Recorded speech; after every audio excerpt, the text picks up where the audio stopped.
neck pain, back pain, shoulder pain, all these different pains. There is one underutilized and overlooked treatment for all of the pain experienced in the body. The rib cage, focusing on the rib cage. You have your sternum in the front. You have all of your ribs attaching to it.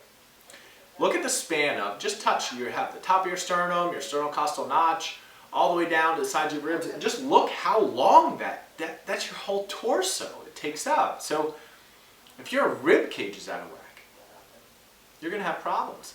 Now here's what I mean by out of whack.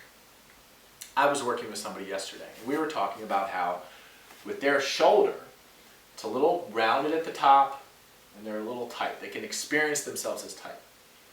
So what happens is they actually have an inability to inflate their front part of their lung. And they breathe in and out of their back often. And they don't actually have an experience of breathing in the front as a way of setting the scapula down and back. Most people, when they think about setting their shoulder blades, they think, I need to consciously pull them down and back. That's the wrong way to do it.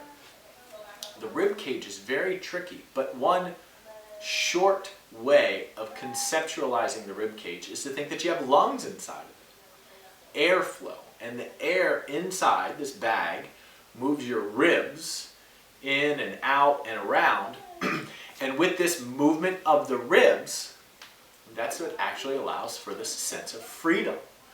It's what allows you to bend down and touch your toes and feel a nice open back. It's what allows you to do a back bend and go, oh my gosh, this just feels good. I don't feel the compression of my lumbar.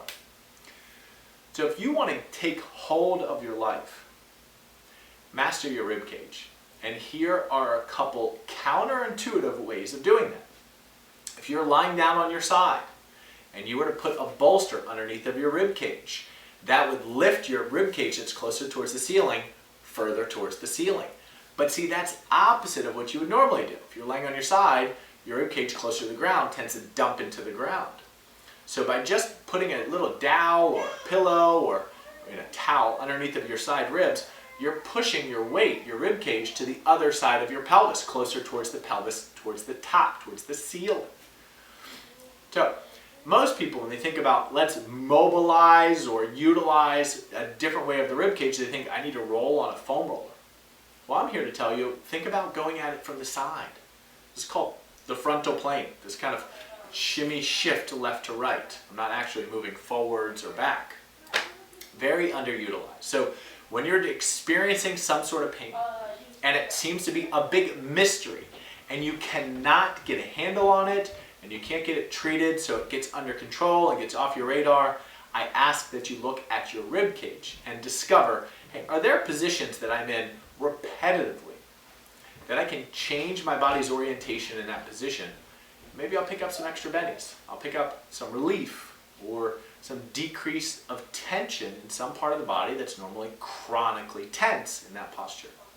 So if you want this valuable insight to become a regular thing for you, check out my YouTube page at DominicSessa.com to get more tidbits, bite-sized pieces of information for you to chew on in between seeing my next video.